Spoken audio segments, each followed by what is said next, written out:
My sister, she had renal failure.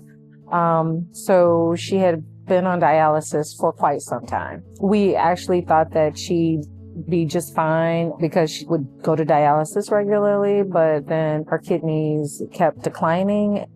She was on the wait list for kidney transplant surgery. She actually had several times in which they told her that she was a candidate and she was up for it. And there was just a lot of back and forth with that because sometimes she was a candidate, sometimes she wasn't. But then they said that she was a candidate and that there was a viable kidney waiting for her. So she was excited.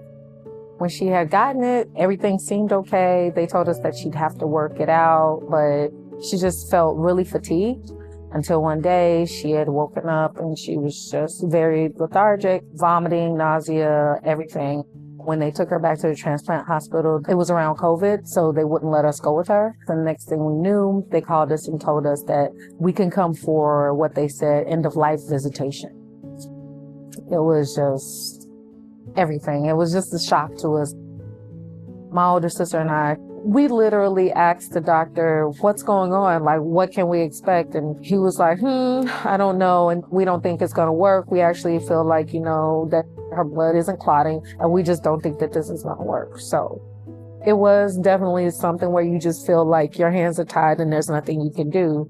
And so you just kind of stand by and think, this just can't be right. This cannot be the end of this. Working with Levin Perconti was wonderful. It was absolutely wonderful. The attorneys that I had, Kelly and Megan, they were wonderful. They were extremely attentive, always informative with whatever I needed to know and how the process would be, very level setting of responsibilities and expectations. It allowed me to just build a very trusting and understanding relationship with them and make sure my sister was respected. They understood the personability of the case and they understood how heavy it was for me to go through all of it, and they were very understanding and giving for that.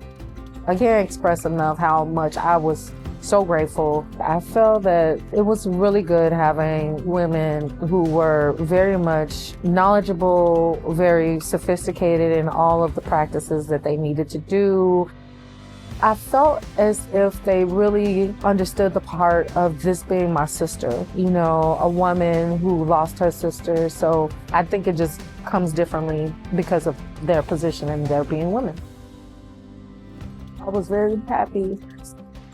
And I felt vindicated, justified in the fact that Levin Perconti would take the case. I was very grateful.